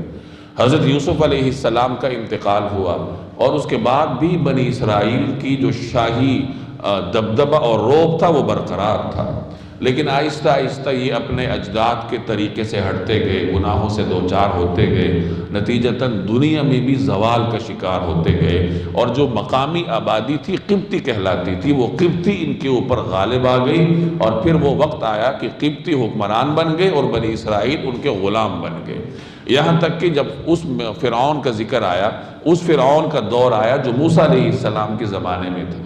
فرعونہ مختلف گزرے ہیں نا، فرعون یہ شخص کا نام نہیں ہے بلکہ یہ منصب کا نام ہے، جیسے ہمارے ہاں صدر ہے، وزیر اعظم ہے، وزیر خزانہ وغیرہ، تو فرعون مصر کے بادشاہ کا لقب تھا، یہ چیئر کا نام تھا، منصب کا نام تھا۔ تو جب اس فرعون کا نام آیا، غالباً رمسیس ثانی یا کیا نام تھا اس کا، جو حضرت موسیٰ علیہ السلام کے زمانے میں بادشاہ تھا، تو اس وقت بنی اسرائیل یہ غلامی کی دلدل میں دھنس چکے تھے، لاکھوں کی تعداد میں یہ پھیلے ہوئے تھے، لیکن خس و خاشاک کی طرح تھے، جیسے آج مسلمانوں کی صورتحال ہے کہ کروڑوں مسلمان ہیں لیکن ان کی حیثیت کچھ نہیں ہے۔ تو یہی صورتحال اس زمانے میں مصر میں بنی اسرائیل کی تھی کہ قبطیوں نے ان کو غلام بنایا ہوا تھا، طرح طرح سے ان کو ظلم و ستم کا شکار کیا جاتا تھا، اور وہ حالت جبر میں مصر میں زندگی بسر کر رہے تھے۔ جب موسیٰ علیہ السلام مبعوث ہوئے، ان کی بعثت کے مقاصد میں سے ایک مقصد یہ بھی تھا کہ بنی اسرائیل کو آزادی دلا کر مصر سے نکالا جائے۔ انہوں نے یہ مقصد فرعون کے سامنے رکھا بھی تھا کہ میں اس لیے آیا ہوں کہ ایک تو تم اللہ کی عبادت کرو اور بنی اسرائیل کو آزاد کرو تاکہ ان کو میں اپنے ساتھ لے جاؤں۔ بہرحال حضرت موسیٰ علیہ السلام ان کو آزادی دلا کر وہاں سے لے گئے۔ اب چونکہ یہ سرکش قوم تھی، سرکشی ان کے فطرت میں تھی، جب یہود کو سرکش کہا جاتا ہے تو اس سے مراد ان کے سرکش لوگ ہوتے ہیں، ورنہ ہر زمانے میں ان میں نیک لوگ بھی موجود تھے، چونکہ یہی اس زمانے کی برحق قوم تھی۔ عیسیٰ علیہ السلام تک بنی اسرائیل ہی اور ان کا جو بھی مذہب رہا ہے، موسیٰ علیہ السلام کا دین ہے، یا اس کے بعد چلتے چلتے آخر میں عیسیٰ علیہ السلام کا دین ہے، تو یہی اس زمانے کا برحق دین تھا، اور اس پر کاربند اچھے لوگ بھی تھے۔ تو جب ہم سرکشی کی ان کی طرف نسبت کرتے ہیں تو اس سے مراد ان کی وہ اکثریت ہے جنہوں نے پیغمبروں کو ستایا تھا۔ تو چونکہ ان کی فطرت میں یہ سرکشی اور اس قسم کی چیزیں موجود تھیں، تو یہ طرح طرح سے موسیٰ علیہ السلام کو تنگ کرتے رہے، اور اسی طرح موسیٰ علیہ السلام کا انتقال ہوا۔ بنی اسرائیل کو حکم تھا کہ فلسطین جاؤ، وہاں حملہ کرو، اس کو آزاد کرو، اللہ تمہیں وہاں بسائے گا، چونکہ یہ اس زمانے کی برحق قوم تھی۔ اور اس سرزمین کے بارے میں اللہ نے فرمایا الذی بارکنا حولہ، کہ اللہ نے اس کے ارد گرد برکتیں رکھی۔ تو یہ بابرکت زمین اللہ تعالیٰ ہر زمانے میں جو برحق قوم ہوتی ہے اس کو عطا کرتا ہے۔ اس زمانے میں بنی اسرائیل برحق قوم تھی، تو اللہ نے فرمایا کہ اللہ تمہیں یہ زمین عطا کرے گا لیکن تمہیں جہاد کرنا پڑے گا۔ انہوں نے کہا کہ ہم تو نہیں جا سکتے، کیونکہ وہاں قوم عمالقہ تھی جو بڑی جابر قسم کی قوم تھی۔ تو انہوں نے کہا یا موسیٰ ان فیہا قوما جبارین، وہاں تو بڑے جابر قسم کے لوگ ہیں، ہم تو نہیں لڑ سکتے، ہم تو یہاں بیٹھے ہیں۔ آپ جائیے، آپ اور آپ کا رب جا کر لڑیے، انت وربک فقاتلا انا ہاہنا قاعدون، ہم تو بیٹھے ہیں، ہمیں بیٹھے بٹھائے اگر یہ سرزمین ملتی ہے تو ٹھیک ہے، اگر ہمیں جہاد کا کہا جاتا ہے تو جہاد ہمارے بس کی بات نہیں۔ اس پر اللہ نے پھر انہیں سزا سے دوچار کیا اور وادی تی میں گھومتے رہے۔ وادی تی ایک چھوٹا سا میدان ہے، صحرائے سینا کا یہ حصہ ہے، اور اسی میں بنی اسرائیل گھومتے رہے 40 برس تک۔ جب دن کے آغاز پر سفر شروع کرتے تھے، شام کو جہاں پہنچتے تھے آرام کرتے تھے، اگلے دن پھر اس نقطہ آغاز پر پہنچے ہوتے تھے۔ اسی طرح اللہ تعالیٰ اسی میدان میں انہیں گھماتا رہا۔ اسی دوران حضرت موسیٰ علیہ السلام کا انتقال ہوا۔ بعد میں حضرت یوشع علیہ السلام جب پیغمبر بنے اور وہ حضرت موسیٰ اور حضرت ہارون علیہ السلام کی جانشین بنے، تو ان کی نگرانی میں پھر بنی اسرائیل نے ہمت کی، جہاد کیا اور فلسطین کو آزاد کروایا۔ اللہ تبارک و تعالی نے پھر اس سرزمین پر ان کی حکومت قائم کی۔ ایک زمانے تک قائم رہی، بعد میں جب یہ پھر دین سے پھر گئے اور مختلف ٹولیوں میں بٹ گئے تو اللہ تبارک و تعالی نے پھر ان پر فلسطین کی جو مقامی آبادی تھی ان کو مسلط کر دیا۔ تو ایک زمانے کے بعد پھر انہوں نے اپنے وقت پیغمبر سے کہا کہ ہمارے لیے کوئی بادشاہ مقرر کر دیجئے تاکہ ہم ان کی نگرانی میں جہاد کریں۔ تو پیغمبر نے جو اس زمانے میں تھے حضرت سموئیل علیہ السلام تھے، انہوں نے کہا کہ یہ طالوت ہیں، اللہ نے ان کو تم پر فوقیت دی ہے تو ان کی نگرانی میں تمہیں جہاد کا کہا جاتا ہے تو ان کی نگرانی میں جہاد کرو۔ خیر جہاد ہوا۔ اس وقت حضرت داؤد علیہ السلام نوجوان تھے، وہ اس جہاد میں شامل تھے اور انہوں نے مقابل فوج کا جو سربراہ تھا جالوت، اس کو پتھر مار کر یا کسی بھی طریقے سے ہلاک کر دی۔ اس جہاد میں اللہ نے بنی اسرائیل کو فتح عطا کی۔ حضرت داؤد علیہ السلام کی صلاحیتیں لوگوں کے سامنے ہیں، بعد میں بنی اسرائیل نے انہی کو اپنا بادشاہ چن لیا اور اللہ تبارک و تعالی نے ان کو نبوت بھی عطا فرمائی۔ اس طرح بنی اسرائیل میں اللہ نے نبوت اور بادشاہت دونوں کو جمع کی۔ حضرت داؤد علیہ السلام پیغمبر بھی تھے، اللہ کے برگزیدہ نبی تھے، اور اس کے ساتھ ساتھ وہ عظیم بادشاہ بھی تھے۔ کہا جاتا ہے کہ انہوں نے ہی اپنی سلطنت کا نام اسرائیل رکھا تھا پہلی مرتبہ۔ حضرت داؤد علیہ السلام نے اپنی جو ان کی زیر فرمان جو سلطنت تھی اس کا نام اسرائیل رکھا۔ یہ غالباً حضرت عیسیٰ علیہ السلام کی ولادت سے 1000 برس پہلے کا واقعہ ہے۔ 30-40 برس حضرت داؤد علیہ السلام حکومت کرتے رہے۔ ان کے بعد ان کی جانشین حضرت سلیمان علیہ السلام بنے۔ ان کو بھی اللہ نے نبوت عطا کی تھی اور عظیم سلطنت عطا کی تھی۔ سلیمان علیہ السلام کے زمانے میں ان کی سلطنت کو بڑی وسعت ملی، یمن تک ان کی سلطنت پہنچی تھی۔ جیسے ملکہ بلقیس کا ذکر ہے قرآن کریم میں، غالباً سورۃ النمل میں ہے، تو یہ یمن کی حکمران تھی اور یہ علاقہ بھی حضرت سلیمان علیہ السلام کی حکومت میں شامل ہو گیا تھا۔ تو فلسطین سے لے کر یمن تک اس پوری سرزمین پر حضرت سلیمان علیہ السلام کی حکمرانی تھی۔ آج جو اسرائیل کے قائم کرنے والے ہیں ان کے جو نقشے ہیں یہ وہی نقشے ہیں جو سلیمان علیہ السلام کے زمانے کی ریاست تھی، اور ان کا خیال ہے کہ ہم اسی ریاست کو زندہ کریں گے، اور ظاہر ہے کہ وہ ریاست فلسطین سے لے کر عرب تک تھی۔ تو یہ تمام تر خطہ، اس کے بارے میں ان کا یہ خواب ہے کہ ہم اس علاقے پر دوبارہ حضرت سلیمان علیہ السلام کی طرح کی سلطنت قائم کریں گے۔ حالانکہ سلیمان علیہ السلام کو یہ اللہ کا پیغمبر بھی تسلیم نہیں کرتے، یہ ایسی بدبخت قوم ہے۔ حضرت سلیمان علیہ السلام کی طرف مختلف ایسے کاموں کی نسبت کرتے ہیں جو کہ پیغمبروں کی شان کے ہی خلاف ہیں۔ ان کے بارے میں ان کے ہاں طرح طرح کی چیمگوئی ہیں۔ یہ تو مسلمانوں کے دین میں سلیمان علیہ السلام کی عزت ہے اور مسلمان انہیں پیغمبر برحق مانتے ہیں، ان کو اپنے ایمان کا جز قرار دیتے ہیں، اور ان کے بارے میں کسی قسم کی بات کرنا ایمان کے منافی سمجھتے ہیں۔ تو سلیمان علیہ السلام کے زمانے میں یہ عظیم سلطنت بنی، اور اس وقت انہوں نے مسجد اقصیٰ کی شاندار تعمیر کروائی جس میں جنات کو بھی استعمال کیا، اس میں سونے جواہرات استعمال کیے۔ سلیمان علیہ السلام کو اللہ نے ایسی سلطنت عطا کی تھی جو کسی اور کو نہیں ملی۔ انہوں نے اللہ سے دعا کی تھی کہ یا اللہ مجھے ایسی سلطنت عطا فرما جو نہ مجھ سے پہلے کسی کو ملی ہو اور نہ میرے بعد کسی کو ملی ہو۔ تو اللہ نے انہیں ایسی سلطنت عطا کی جو کہ انسانوں پر بھی تھی، جنات پر بھی تھی، جانوروں پر بھی تھی، ہوائیں بھی ان کے حکم کے اطاعت گزار ہوا کرتی تھی۔ حضرت سلیمان علیہ السلام کے بعد ان کی اولاد میں یہ سلطنت تقسیم ہو گئی، 2 حصوں میں بٹ گئی۔ ایک کا نام یہودا تھا ریاست کا، جو ان کے یہودا نامی کسی بیٹے کی نگرانی میں گئی، اور دوسرے کا نام سامرا تھا، سامری ان کے بیٹوں میں سے کوئی ہوگا تو اس کی نگرانی میں وہ سلطنت چلی گئی۔ تو بہرحال یہ عظیم سلطنت دو ریاستوں میں بڑھ گئی، دو بھائیوں کے درمیان، ان کے درمیان چپقلش تھی، یہ آپس میں لڑتے رہتے تھے۔ تو بالآخر اللہ نے ان پر غیروں کو مسلط کر دیا۔ مصر کا بادشاہ آیا اور اس نے غالباً یہودا کی سلطنت کو تاراج کیا، دوسری سلطنت بچ گئی، یہودا کی سلطنت کو اس نے اپنے قبضے میں لیا اور جو نقصان پہنچانا تھا پہنچایا اور چلا گیا۔ اور اس کے بعد ایک مرحلے پر غالباً کلدانی آشوری آئے تھے اور انہوں نے ان کی دوسری ریاست پر بھی قبضہ کر لیا۔ اس طرح بنی اسرائیل بغیر کسی ریاست کے رہ گئے۔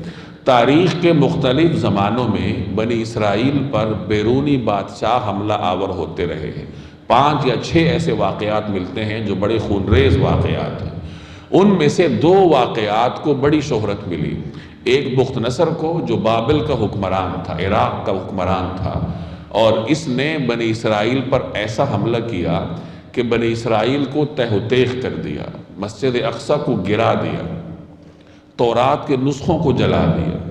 مسجد اقصی میں جو ہیرے جواہرات تھے، خزانے تھے سلیمان علیہ السلام کے زمانے سے، وہ ہزاروں بیل گاڑیوں پر لاد کر اپنے ساتھ بابل لے گئے، اور یہودیوں کو تہ و تیغ کیا، ان کو قتل کیا، اور جو بچ گئے ان کو غلام بنا کر اپنے ساتھ لے گیا، اور بیت المقدس اور اس پورے فلسطین کو یہودیوں سے اس نے بالکل پاک کر دیا۔ یہاں یہودی اس نے چھوڑا نہیں، جو کوئی طاقت رکھتا ہو یا کوئی نام رکھتا ہو، سب کو لے گیا باندھ کے اپنے ساتھ بابل۔ 70 سال تک یہ غلامی سے دوچار رہے۔ یہ ان کی تاریخ کی وہ خونریزی ہے جو کہ ایک نمایاں حیثیت رکھتی ہے، ورنہ اور بھی ہوئی ہے۔ اس کے بعد پھر ایران کا بادشاہ اٹھا، اس نے بابل پر حملہ کیا، اور جو اس کی سلطنت تھی بخت نصر کی، اس کو ختم کیا۔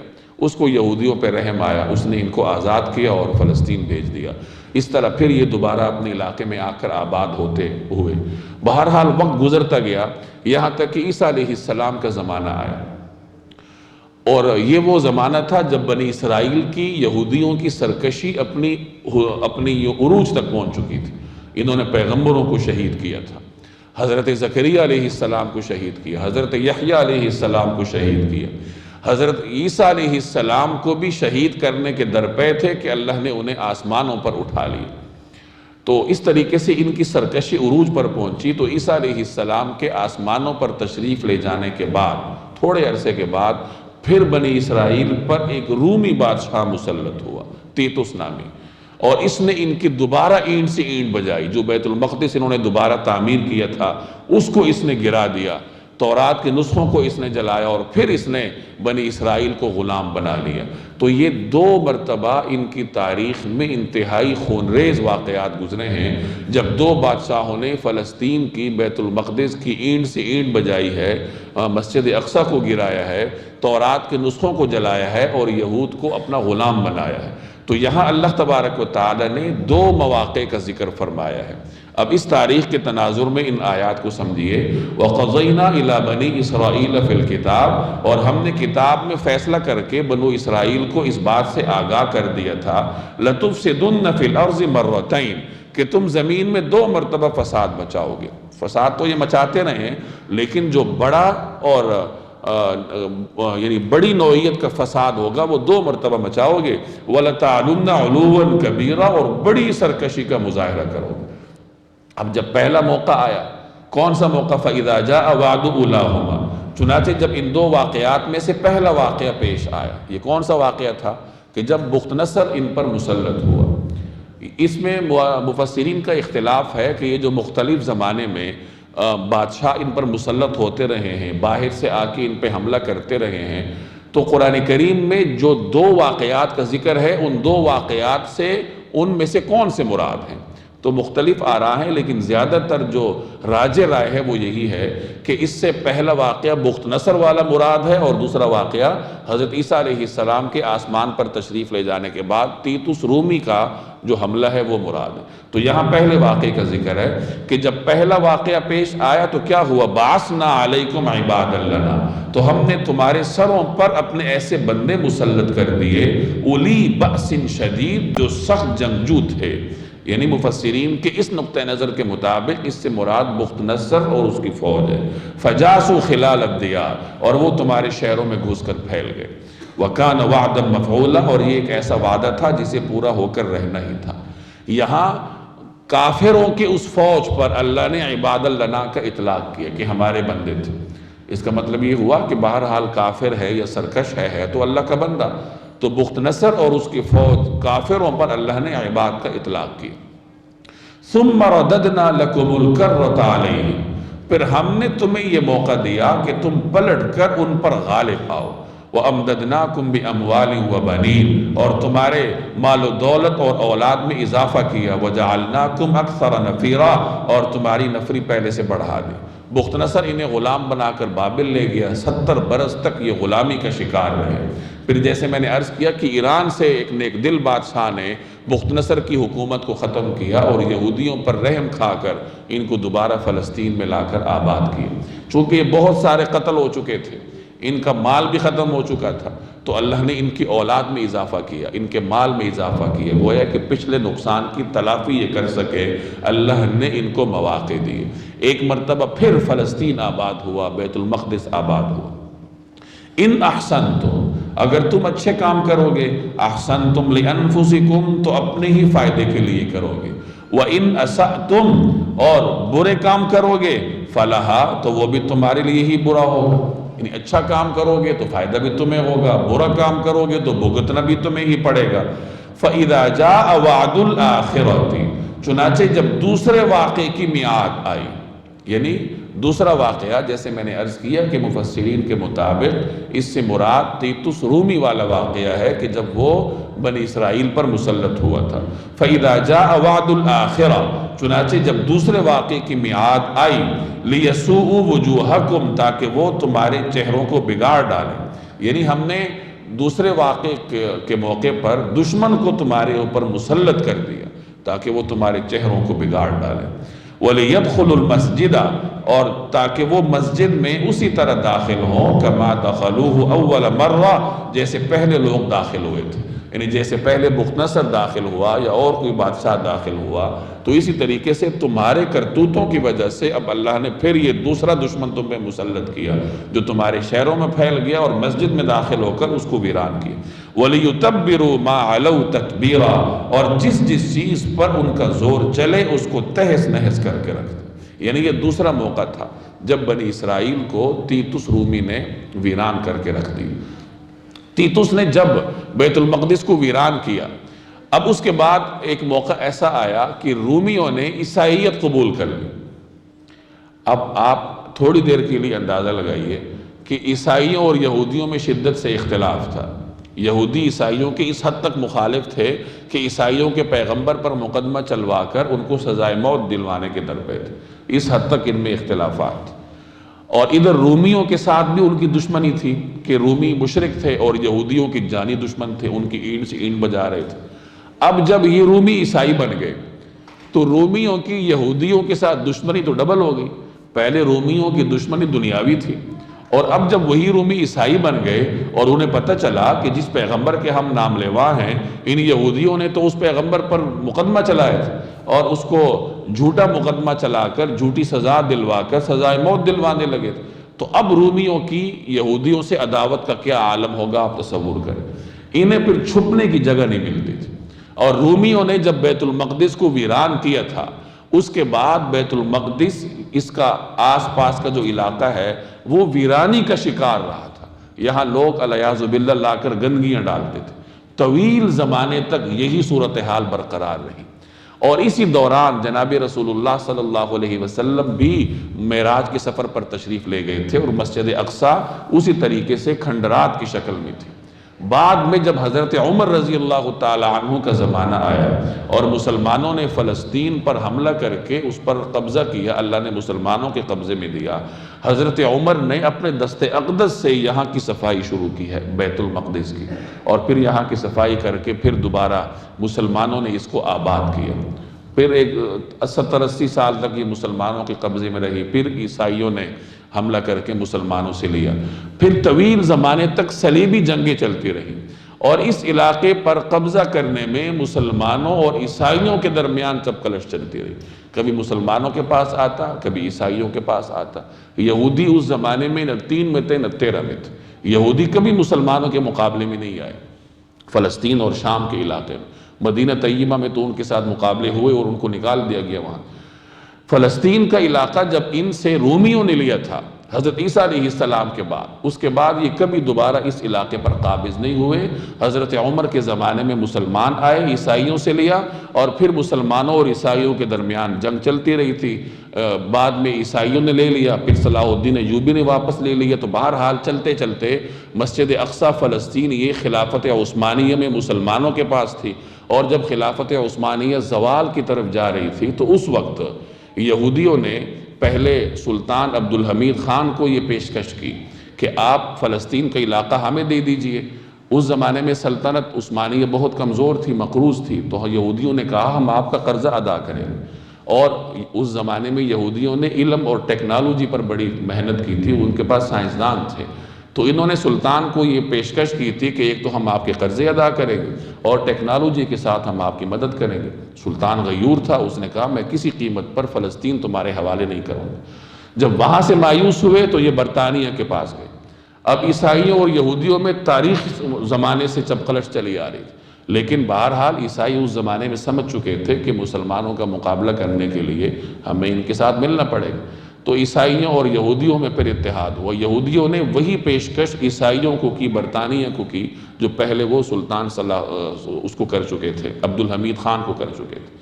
تو پھر ان کا آپس میں اتحاد ہوا، اعلان باسفورس ہوا، اور پھر چلتے چلتے 1948 میں اسرائیل قائم ہوا، اور وہ جو رومیوں نے ان کو مار کر بھگایا تھا، اس کے بعد یہ پھر 1948 میں جا کر اس علاقے پر کسی حد تک قابض ہوئے۔ لیکن فلسطینی ہر زمانے میں مزاحمت کرتے رہے ہیں، اور آج بھی ان کو وہاں تگنی کا ناچ نچا رہے ہیں۔ تو یہ ان کی مختصر تاریخ تھی جس کا ذکر میں نے آپ کے سامنے کیا۔ عَسَىٰ رَبُّكُمْ أَن يَرْحَمَكُمْ، عین ممکن ہے کہ تمہارا رب تم پر رحم کرے۔ وَإِنْ عُدْتُمْ عُدْنَا، لیکن اگر تم پھر وہی کام کرو گے تو ہم بھی دوبارہ وہی کریں گے۔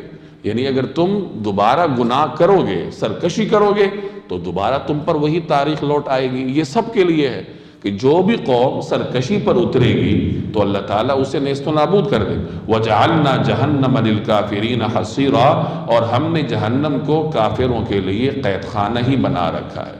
یعنی اگر تم نافرمانیاں کرو گے تو پھر دنیا میں بھی تمہارے لیے تباہی ہے اور آخرت میں تمہارے لیے جہنم ہے۔ إِنَّ هَذَا الْقُرْآنَ يَهْدِي لِلَّتِي هِيَ أَقْوَمُ وَيُبَشِّرُ الْمُؤْمِنِينَ الَّذِينَ يَعْمَلُونَ الصَّالِحَاتِ أَنَّ لَهُمْ أَجْرًا كَبِيرًا۔ حقیقت یہ ہے کہ یہ قرآن وہ راستہ دکھاتا ہے جو سب سے زیادہ سیدھا ہے، اور جو لوگ ایمان لا کر نیک عمل کرتے ہیں انہیں خوشخبری دیتا ہے کہ ان کے لیے بڑا اجر ہے۔ پیچھے بنی اسرائیل کی تاریخ کا بیان ہوا، اس میں مشرکین عرب کے لیے پیغام تھا کہ دیکھو جس طریقے سے یہودی تباہ و برباد ہوئے، اسی طریقے سے اگر تم بھی سرکشی کرو گے تو تمہارا بھی وہی انجام ہو۔ اور جس طرح یہودیوں نے اپنے پیغمبروں کو جھٹلایا تھا اور اس تباہی سے دوچار ہوئے، اگر تم بھی عقیدہ رسالت کا انکار کرو گے، پیغمبر کو جھٹلاؤ گے، تو پھر یہی تاریخ تمہارے ساتھ بھی دہرائی جا سکتی۔ اب اس کے بعد اب یہاں اللہ تبارک و تعالی رسول اللہ صلی اللہ علیہ وسلم کی نبوت کو قرآن کریم کے معجزے کے ذریعے ثابت فرما رہا ہے۔ پہلے آپ کے معجزہ معراج کا بیان ہوا، اب یہاں آپ کے معجزہ قرآن کا بیان ہو رہا ہے۔ تو فرمایا کہ یہ قرآن کریم وہ راستہ دکھاتا ہے جو سب سے زیادہ سیدھا ہے۔ یعنی چونکہ اس زمانے میں قرآن کریم واحد برحق کتاب ہے تو سیدھا راستہ قرآن کریم بتائے گا۔ اہدنا الصراط المستقیم، سیدھے راستے کی ہمیں ہدایت دے۔ وہ سیدھا راستہ کیا ہے؟ صراط الذین انعمت علیہم، وہ راستہ جو کہ انعام یافتہ لوگوں کا راستہ ہے۔ تو بہرحال قرآن کریم سیدھا راستہ دکھاتا ہے، اور جو اہل ایمان نیک عمل کرتے ہیں قرآن کریم انہیں خوشخبری دیتا ہے کہ دیکھو اللہ نے تمہارے لیے بڑا اجر رکھا ہے۔ وَأَنَّ الَّذِينَ لَا يُؤْمِنُونَ بِالْآخِرَةِ، اور یہ بتاتا ہے کہ جو لوگ آخرت پر ایمان نہیں رکھتے، اعتدنا لہم عذابا علیما، ان کے لیے ہم نے ایک دردناک عذاب تیار کر رکھا۔ یعنی جہاں مومنین اور نیک لوگوں کے لیے بشارت ہے، وہاں یہ قرآن کریم نافرمان اور باغی لوگوں کے لیے سزا بھی سناتا ہے۔ وَيَدْعُ الْإِنسَانُ بِالشَّرِّ دُعَاءَهُ بِالْخَيْرِ، اور انسان برائی اس طرح مانگتا ہے جیسے اسے بھلائی مانگنی چاہیے۔ وَكَانَ الْإِنسَانُ عَجُولًا، اور انسان بڑا جلد باز واقع ہوا ہے۔ بعض اوقات مشرکین مکہ خود اپنے لیے تباہی مانگتے تھے۔ قرآن کریم میں اس کا ذکر ہے کہ انہوں نے یہ کہا تھا کہ اگر یہ دین برحق ہے تو ہمارے اوپر آسمان سے پتھروں کی بارش ہو جائے۔ ابو جہل نے میدان بدر میں جاتے ہوئے کہا تھا، بیت اللہ کا پردہ پکڑ کر یہ دعا کی تھی کہ اگر ہم برحق ہیں تو ہمیں فتح عطا ہو، اور اگر ہم برحق نہیں ہیں تو پھر ان کو فتح عطا ہو، مسلمانوں کو فتح عطا ہو۔ تو اس طریقے سے بسا اوقات اہل عرب خود اپنے لیے شر مانگتے تھے، چونکہ انسان جلد باز ہے، اور یہی نفسیات ہر انسان کی ہے۔ یعنی ہر زمانے کے انسان کی یہی صورتحال ہوتی ہے کہ انسان جلد بازی میں آ کر فیصلے کرتا ہے۔ بسا اوقات والدین جلد بازی میں آ کر اولاد کے بارے میں بد دعائیں کرتے ہیں، مختلف قسم کی باتیں کرتے ہیں۔ تو بہرحال اس میں ایک سبق ہے سب کے لیے کہ جلد بازی میں کسی قسم کے فیصلے نہیں کرنی چاہیے، کیونکہ جلد بازی شیطان کی طرف سے ہوتی ہے۔ وَجَعَلْنَا اللَّيْلَ وَالنَّهَارَ آیَتَيْنِ، اور ہم نے رات اور دن کو دو نشانیوں کے طور پر پیدا کیا ہے۔ یعنی اب یہاں اللہ کی نشانیوں کا بیان ہے، عقیدہ توحید کا بیان ہے۔ فَمَحَوْنَا آیَةَ اللَّيْلِ، پھر رات کی نشانی کو تو اندھیری بنا دیا۔ وَجَعَلْنَا آیَةَ النَّهَارِ مُبْصِرَةً، اور دن کی نشانی کو روشن کر دیا۔ لِتَبْتَغُوا فَضْلًا مِّن رَبِّكُمْ، تاکہ تم اپنے رب کا فضل تلاش کر سکو۔ وَلِتَعْلَمُوا عَدَدَ السِّنِينَ وَالْحِسَابَ، اور تاکہ تمہیں سالوں کی گنتی اور حساب معلوم ہو سکے۔ وَكُلَّ شَيْءٍ فَصَّلْنَاهُ تَفْصِيلًا، اور ہم نے ہر چیز کو الگ الگ واضح کر دیا۔ دن اور رات اللہ کی نشانیاں ہیں۔ رات کو اللہ نے اندھیری بنا کر پیدا کیا ہے، کیونکہ رات کا مقصد آرام کرنا ہے۔ وَجَعَلْنَا اللَّيْلَ لِبَاسًا، رات کو اللہ نے لباس بنا کر پیدا کیا، یعنی اس میں اللہ نے انسان کو آرام کرنے کا موقع دیا ہے، اور آرام کرنے کے لیے ماحول کو سازگار بھی بنایا۔ دن کو اللہ نے روشن کیا ہے، اس کا مقصد اور ہے۔ وَجَعَلْنَا النَّهَارَ مَعَاشًا، دن کو اللہ نے معاش کے لیے پیدا کیا کہ انسان جائے، دن کو نکلے اور محنت کرے، اور محنت کر کے رات کو واپس گھر آئے اور پھر آ کر آرام کرے۔ تو یہاں اللہ کی ان دو نشانیوں کا بیان ہے۔ اسی طریقے سے دن اور رات کا ایک مقصد اور بھی ہے کہ دن اور رات گزریں گے، ہفتے گزریں گے، مہینے گزریں گے، تو اس طریقے سے انسان اپنے اوقات، اپنے مہینوں اور اپنے سالوں کا حساب رکھ سکتا ہے۔ تو اس مقصد کے لیے اللہ تبارک و تعالیٰ نے دن اور رات کو پیدا کی۔ وَكُلَّ إِنسَانٍ أَلْزَمْنَاهُ طَائِرَهُ فِي عُنُقِهِ، اور ہر شخص کا انجام ہم نے اس کے اپنے گلے سے چمٹا دیا۔ وَنُخْرِجُ لَهُ يَوْمَ الْقِيَامَةِ كِتَابًا يَلْقَاهُ مَنْشُورًا، اور قیامت کے دن ہم اعمال نامہ ایک تحریر کی شکل میں نکال کر اس کے سامنے کر دیں گے، جسے وہ کھلا ہوا دیکھے گا۔ اقرأ کتابک، لو پڑھ لو اپنا اعمال نامہ، کفا بنفسک اليوم علیک حسیبا، آج تم خود اپنا حساب لینے کے لیے کافی ہو۔ اللہ تبارک و تعالی نے ہر انسان کے لیے اس کے عمل کو معیار بنایا ہے۔ عمل ہی انسان کے لیے اچھا شگون بھی بنتا ہے، برا شگون بھی بنتا ہے۔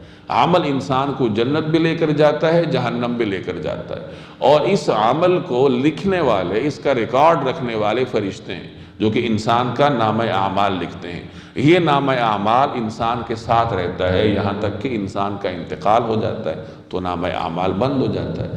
اب قیامت کے دن جب میدان حشر میں انسان جمع ہوں گے تو اس وقت انسانوں کو نامہ اعمال دیا جائے گا۔ اس وقت ایک ہوا چلے گی اور اس ہوا کے ذریعے نامہ اعمال اڑیں گے اور ہر شخص کے ہاتھ میں جا کر خود بخود چلے جائیں گے۔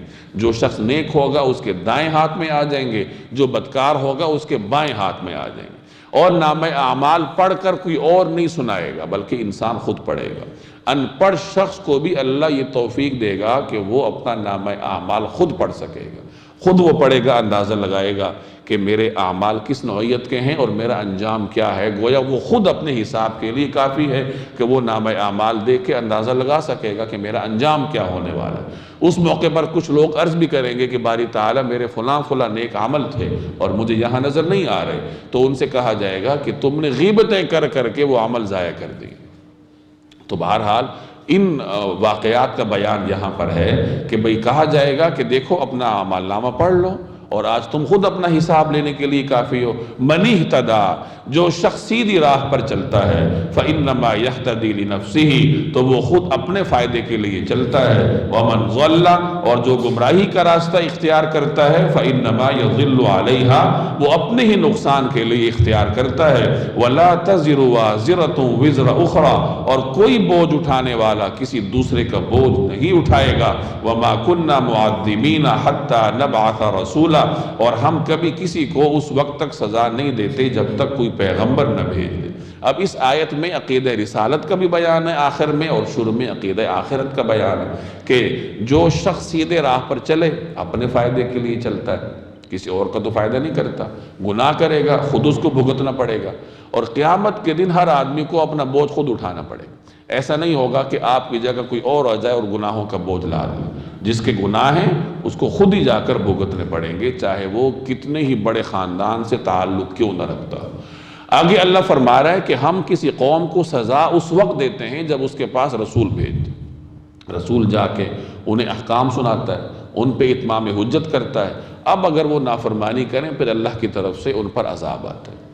اب یہاں ایک سوال پیدا ہوتا ہے کہ اگر کچھ ایسے لوگ ہوں جو ایسے علاقے میں ہوں کہ ان تک پیغمبر پہنچا ہی نہ ہو، وہاں پیغام نہ پہنچا ہو، تو ان کا حشر کیا ہوگا؟ اس کے بارے میں مفسرین کے مختلف آراء ہیں علماء کی۔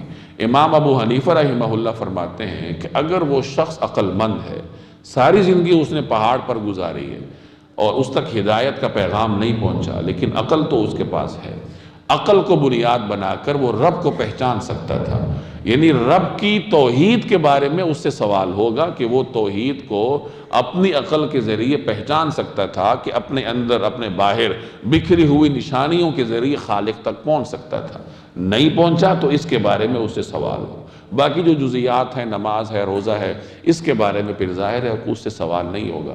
امام صاحب فرماتے ہیں کہ اللہ نے یہاں فرمایا کہ ہم رسول بھیجتے ہیں تو اس کے بعد پھر ان کا مواخذہ کرتے ہیں، تو رسول سے مراد عام ہے۔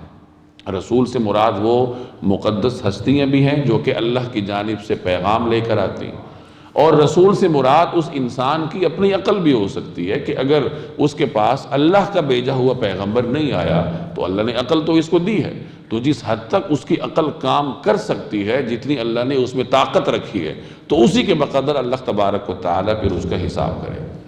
وَإِذَا أَرَدْنَا أَن نُهْلِكَ قَرْيَةً، اور جب ہم کسی بستی کو ہلاک کرنے کا ارادہ کرتے ہیں، امرنا مترفیہا، تو اس کے خوشحال لوگوں کو حکم دیتے ہیں، ففسقوا فیہا، پھر وہ وہاں نافرمانیاں کرتے ہیں، فحق علیہا القول، تو ان پر بات پوری ہو جاتی ہے، فدمرناہا تدمیرا، چنانچہ ہم انہیں تباہ و برباد کر ڈالتے ہیں۔ اس آیت میں بڑا عجیب پیغام ہے کہ جب اللہ کسی قوم کو برباد کرنے کا ارادہ کرتا ہے تو ہوتا کیا ہے کہ وہاں کا جو سرمایہ دار طبقہ ہے وہ نافرمانیاں کرنے لگتا ہے، اور ان کی نافرمانیوں کے نتیجے میں اللہ تعالیٰ پوری قوم پر عذاب نازل کر دیتا ہے۔ آیت کے الفاظ ہیں امرنا مترفیہا، ہم مترفین یعنی سرمایہ داروں کو، عیش میں مگن لوگوں کو حکم دیتے ہیں، اور اس حکم کے نتیجے میں وہ نافرمانیاں کرنے لگتے ہیں۔ اس آیت کو سمجھنے میں مفسرین کی کئی آراء ہیں، اس مفہوم کو سمجھنے میں۔ ظاہر ہے کہ اللہ تو حکم اچھائی کا دیتا ہے، فسق و فجور کا تو نہیں دیتا، تو یہاں اس کا مطلب کیا ہے کہ ہم ان کو حکم دیتے ہیں تو وہ فسق و فجور کرنے لگتے ہیں۔ تو بعض حضرات فرماتے ہیں کہ یہاں حکم سے مراد حکم تکوینی ہے، حکم تشریعی نہیں ہے۔ حکم تشریعی قانون کو کہتے ہیں، شریعت کو کہتے ہیں، اور قانون ہمیشہ ظاہر ہے کہ اسی چیز کا حکم دیتا ہے جس کو لوگ اچھا سمجھتے ہوں۔ وہ سچ بولنے کا حکم دے گا، نماز کا حکم دے گا، روزے کا حکم دے گا۔ تکوینی حکم اور ہوتا ہے، وہ فطرت کے ساتھ ملحق ہوتا ہے۔ جیسے اگر کوئی شخص نافرمانی کرتا ہے اور نافرمانی پر ڈٹا رہتا ہے تو اللہ تعالیٰ اسے جبراً نافرمانی سے کھینچ کے نیکی کی طرف نہیں لاتا، بلکہ اسی نافرمانی پر اس کو برقرار رکھا جاتا ہے۔ اب جس نافرمانی پر اسے برقرار رکھا جا رہا ہے، یہی گویا اللہ کی جانب سے حکم تکوینی ہے کہ جس شخص نے خود اپنے لیے ایک راستہ منتخب کیا ہے تو اللہ تعالیٰ اسی راستے پر اس کو برقرار رکھتا ہے۔ تو نافرمان لوگ اپنے اختیار سے نافرمانی کا راستہ اختیار کرتے ہیں تو حکم تکوینی یہی ہوتا ہے کہ وہ اسی پر برقرار رہتے ہیں۔ تو یہاں امرنا سے مراد حکم تکوینی ہے کہ اللہ تعالیٰ وہاں کے سرمایہ دار طبقے کو حکم تکوینی کے ذریعے فسق و فجور کا حکم کرتا ہے، یعنی وہ فسق و فجور پر برقرار رہتے ہیں۔ دوسرا مطلب اس کا یہ بیان کیا گیا کہ انہیں حکم ہوتا ہے نافرمانی کا نہیں، نیک کاموں کا، کہ تم نیک کام کرو، اور وہ نافرمانی کرتے ہیں اور روگردانی کرتے ہیں۔ اس روگردانی کی وجہ سے اللہ تعالیٰ ان پر سزا مسلط کر دیتا ہے۔ اس کی ایک تیسری تشریح بھی کی گئی ہے، اور وہ یہ کہ امرنا میں ایک قرات ہے امرنا مترفیہا۔ امرنا مترفیہا کا مطلب ہے کہ ہم نے وہاں کے خوشحال لوگوں کو حکم دیا، اور امرنا مترفیہا کا مطلب یہ ہے کہ ہم نے وہاں کے خوشحال لوگوں کو ان پر حکومت عطا کی، ان پر امارت عطا کی۔ گویا کہ جب اللہ جل جلالہ کسی قوم کے بارے میں ہلاکت کا فیصلہ کرتے ہیں تو عیاش لوگوں کو ان کا حکمران بنا دیتے ہیں۔ عیاش لوگ ان پر حکمرانی کرتے ہیں، چونکہ وہ خود عیاش ہوتے ہیں، اور عام طور پر عوام اپنے حکمرانوں کے راستے پر چلتی ہے، تو عوام بھی حکمرانوں کے راستے پر چلتے ہیں، نتیجتاً عوام بھی عیاشی کا شکار ہوتی ہے، اور پھر اللہ تبارک و تعالیٰ پوری قوم کو اپنی پکڑ میں لے لیتا ہے۔ آج آپ مختلف علاقوں میں دیکھیں تو عیاش لوگ ہی مختلف ممالک میں مختلف علاقوں میں حکومت کرتے ہیں۔ تو بہرحال فرمایا کہ جب ہم کسی بستی کو ہلاک کرنے کا ارادہ کرتے ہیں تو اس کے خوشحال لوگوں کو حکم دیتے ہیں، یعنی اطاعت کا، ایمان کا، پھر وہ وہاں نافرمانیاں کرتے ہیں تو ان پر بات پوری ہو جاتی ہے، چنانچہ ہم انہیں تباہ و برباد کر ڈالتے ہیں۔ وَكَمْ أَهْلَكْنَا مِنَ الْقُرُونِ مِن بَعْدِ نوح، اور کتنی ہی نسلیں ہیں جو ہم نے نوح کے بعد ہلاک کی۔ یعنی نوح علیہ السلام کے بعد کتنی قومیں ہلاک ہوئی؟ قوم عاد ہلاک ہوئی، قوم سمود ہلاک ہوئی، شعیب علیہ السلام کی قوم ہلاک ہوئی، لوط علیہ السلام کی قوم ہلاک ہوئی۔ ان تمام اقوام پر اللہ کا عذاب آیا، تو بعد میں آنے والوں کو اس تاریخ سے سبق حاصل کرنا چاہیے۔ وَكَفَى بِرَبِّكَ بِذُنُوبِ عِبَادِهِ خَبِيرًا بَصِيرًا، اور تمہارا رب اپنے بندوں کے گناہوں سے پوری طرح باخبر ہے، سب کچھ دیکھ رہا ہے۔ بندہ گناہ کرتا ہے تو وہ یہ نہ سمجھے کہ اللہ اس سے واقف نہیں، اللہ خوب دیکھ رہا ہے۔ من کان یرید العاجلۃ، جو شخص دنیا کے فوری فائدے ہی چاہتا ہے، عجلنا لہ فیہا ما نشاء لمن نرید، تو ہم جس کے لیے چاہتے ہیں، جتنا چاہتے ہیں، اسے یہیں پر جلدی دے دیتے ہیں۔ ثم جعلنا لہ جہنم، پھر اس کے لیے ہم نے جہنم رکھ چھوڑی ہے، یصلاھا مذموما مدحورا، جس میں وہ ذلیل و خوار ہو کر داخل ہوگا۔ انسان کے سامنے دو راستے ہیں، دو عالم ہیں، ایک عالم دنیا ہے اور ایک عالم آخرت ہے۔ اب ان دونوں میں ایک خاص توازن کے ساتھ انسان زندگی بسر کرتا ہے۔ عالم دنیا میں رہنے کے لیے دنیاوی اسباب اختیار کرنے پڑتے ہیں، اور وہ انسان نے کرنے ہیں، اللہ نے اجازت دی بلکہ حکم دیا ہے۔ لیکن جہاں دنیاوی اسباب آخرت سے ٹکرا جائیں تو وہاں دنیاوی اسباب کو چھوڑ کر آخرت کو اپنانا پڑتا ہے۔ اب وہاں بھی اگر کوئی شخص آخرت کو چھوڑتا ہے، دنیاوی سبب اختیار کرتا ہے، تو وہ گویا دنیا کے حصول میں جلدی کرتا ہے۔ ایک آدمی کو پتہ ہے کہ شراب حرام ہے، لیکن وہ وقتی فائدے کے لیے آخرت کا نقصان کرتا ہے، دنیا میں جلدی کر رہا ہے۔ ایک آدمی کو پتہ ہے کہ سود حرام ہے، کسی کا حق مارنا حرام ہے، وہ وقتی فائدے کے لیے آخرت کا نقصان کرتا ہے، دنیا میں جلدی کر رہا ہے، تو اللہ کہہ رہے ہیں ہم اس کو وہ دنیا جلدی دے دیتے ہیں۔ اب اس کا یہ مطلب نہیں ہے کہ اسے پوری مل جائے گی، اس کی خواہش کے مطابق ملے گی، بلکہ جتنا اللہ چاہے گا اس کو دے دے گا، جتنی اللہ کی مشیت ہو۔ اور اس کے بعد کیا ہوگا؟ اس کے بعد پھر اس کے لیے جہنم ہے، چونکہ اس نے آخرت کو پس پش ڈال کر دنیا کا انتخاب کیا تھا، تو پھر آخرت میں اس کے لیے جہنم ہے جہاں وہ ذلیل ہو کر داخل ہو۔ وَمَنْ أَرَادَ الْآخِرَةَ، اور جو شخص آخرت چاہے، وَسَعَى لَهَا سَعْيَهَا، اور اس کے لیے ویسی ہی کوشش کرے جیسے اس کے لیے کرنی چاہیے، وَهُوَ مُؤْمِنٌ، اور جبکہ وہ مومن بھی ہو، فَأُولَئِكَ كَانَ سَعْيُهُمْ مَشْكُورًا، تو ایسے لوگوں کی کوشش کی پوری قدردانی کی جائے گی۔ یعنی جو دنیا پر آخرت کو ترجیح دے گا، یعنی دنیا اور آخرت دونوں کو لے کر چلے گا، لیکن جہاں دنیا آخرت سے ٹکرائے گی تو دنیا کو چھوڑ دے گا، آخرت کو اپنائے گا، آخرت کا ارادہ بھی کرے گا اور آخرت کے لیے محنت بھی کرے گا۔ ارادہ تو سب کرتے ہیں، ہم سب چاہتے ہیں کہ جنت میں جائیں، لیکن اس کے لیے کوشش کون کرتا ہے، کتنی کرتا ہے؟ اللہ کہہ رہا ہے کہ آخرت کا ارادہ بھی کرنا ہے اور اس کے لیے ویسی ہی کوشش کرنی ہے جیسے کرنی چاہیے۔ جنت کوئی سستے میں نہیں ملتی، جنت کے لیے انسان کو پاپڑ بیلنے پڑتے ہیں، دنیا میں اپنی خواہشات ذبح کرنی پڑتی ہیں، اپنی مرضی کے خلاف بہت سارے کام کرنے پڑتے ہیں، پھر جا کے اللہ تبارک و تعالی انسان کو جنت دیتا ہے۔ تو کوشش کرنی پڑے گی اور پھر اللہ کے ہاں اس کی کوشش کی قدردانی کی جاتی ہے۔ کُلًّا نُمِدُّ ہَؤُلَاءِ وَہَؤُلَاءِ مِنْ عَطَاءِ رَبِّكَ، جہاں تک تمہارے رب کی عطا کا تعلق ہے ہم ان کو بھی اس سے نوازتے ہیں اور ان کو بھی، یعنی دنیا تو مومن کو بھی ملتی ہے اور کافر کو بھی ملتی ہے، سب کو ملتی ہے۔ وَمَا كَانَ عَطَاءُ رَبِّكَ مَحْظُورًا، اور تمہارے رب کی عطا کسی کے لیے بند نہیں ہے، یعنی دنیا اللہ نے کسی کے لیے بند نہیں کی، کافر کو بھی ملتی ہے، مومن کو بھی ملتی ہے، لیکن دینے کا معیار الگ ہے اور دینے پر جو نتائج مرتب ہوتے ہیں وہ الگ ہے۔ انظر، دیکھ لیجئے، کیف فضلنا بعضهم علی بعض، ہم نے کس طرح ان میں سے ایک کو دوسرے پر فضیلت دے رکھی ہے۔ یعنی دنیا میں دیکھ لیں کہ کسی کو اللہ نے رزق زیادہ دیا ہے، کسی کو کم دیا ہے، وہ اللہ کی مشیت ہے۔ وَلَلْآخِرَةُ أَكْبَرُ دَرَجَاتٍ، اور یقین رکھو کہ آخرت درجات کے اعتبار سے بھی بہت بڑی ہے، وَأَكْبَرُ تَفْضِيلًا، اور فضیلت کے اعتبار سے بھی کہیں زیادہ ہے۔ اب یہاں چند آیات میں دنیا اور آخرت دونوں کا ذکر ہوا، طریقہ کار بتایا گیا کہ برتنا کیسے ہے، اور آخر میں بتا دیا گیا کہ دیکھو آخرت کے درجات بہت بڑے ہیں۔ لا تجعل مع اللہ الہا آخر، اللہ کے ساتھ کسی اور کو معبود نہ بناؤ، فتقعد مذموما مخذولا، ورنہ تم قابل ملامت بے یار و مددگار ہو کر بیٹھ رہو گے۔ اب یہ اس پورے رکوع کے جو مضامین ہیں ان کا ایک قسم کا خلاصہ ہے کہ دیکھو اللہ کے ساتھ کسی کو شریک نہ ٹھہراؤ، اللہ کی اطاعت کرو، جن جن عقائد کی تعلیم اللہ نے دی ہے، عقیدہ رسالت ہے، قرآن کریم کی حقانیت ہے، عقیدہ آخرت ہے، عقیدہ توحید ہے، ان تمام عقائد کو تسلیم کرو۔ نہیں کرو گے تو پھر کیا ہوگا کہ قابل ملامت ہو جاؤ گے اور کوئی تمہارا یار و مددگار نہیں ہوگا۔